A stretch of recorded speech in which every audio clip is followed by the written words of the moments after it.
tafadhalini waambie watu wa Msabweni, shida za Msabweni sio shida za kuzichezea. Usicheze kamari na maisha ya watu. Hapa kuna shida za mashamba. Hapa kuna shida za ajira ambazo ni kubwa sana. Watu wanaajiriwa kila mahali, lakini watu wa Msabweni ni wachache ambao wamepata ajira.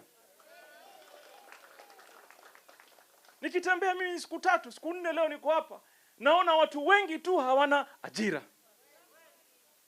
Sasa itakuwaje kwamba hii constituency ndio itakuwa constituency ya kamari, kucheza kamari na kiongozi? Ndani ya roho yetu tunajua kuna vijana hapa wana uwezo wa kufanya kazi lakini hawafanyi kazi. Kuna vijana ambao wanaweza kufanya biashara, hawafanyi biashara. Kina mama wamelemewa hapa na Kenya Women Trust na zingine na hawana uwezo wa kujitetea. Hao yatatuka vipi? Yatatuka wakati utakuwa na kiongozi mwenye nia na uwezo wa kuleta wengine kutumika na kusaidia watu wake. So nyinyi mnafanya haya si madogo na sio mchezo. Hapa sio mimi nimekuja hapa kwa sababu nimekasirika. Siwezi kuona kwamba majaribio ya kipuzi yanaitwa Msabweni hapa. Wajaribu kwao huko, sio hapa. Yaani wewe umeona mahali pa kuchezea watu ni Msabweni, uje uyafanye mambo ambayo huwezi kuyafanya kwenu. This is serious.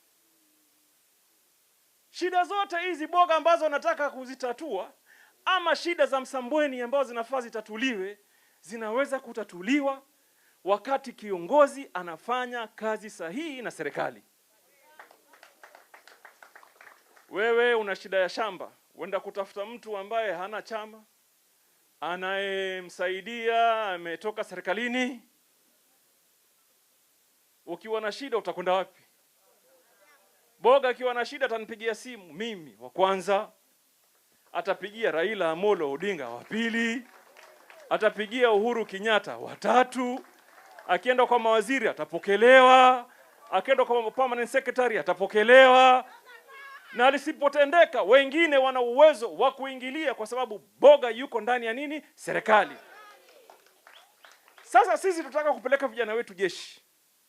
Tunahitaji nini? Serikali. Tunataka tupeleke vijana wetu bandarini. Tunahitaji nini? Serikali.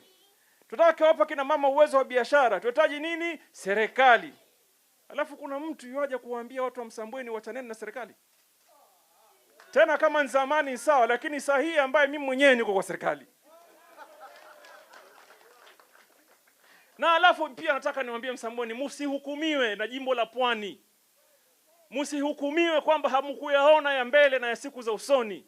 Hii si siasa ya 2020 peke yake. Hawa watu wanajua BBI inakuja. Wanajua Gavana Joho ataongoza mrengo wa BBI katika jimbo la Pwani. Wanajua hayo. Wanajua kwamba mimi kwa uwezo wa Mwenyezi Mungu niko nia ya kutafuta urais siku moja. Wanajua hayo. Sasa watafanya nini? Tummalize mapema hapa. Ndio maana wanasema Joho asije Msabweni, nitalala, nitaishi, nitakaa. Hata kuoa nitaoa Msabweni. Na nizalishe pia. Kuna kijijoho kidogo hapa Msabweni cha tembea namna hii.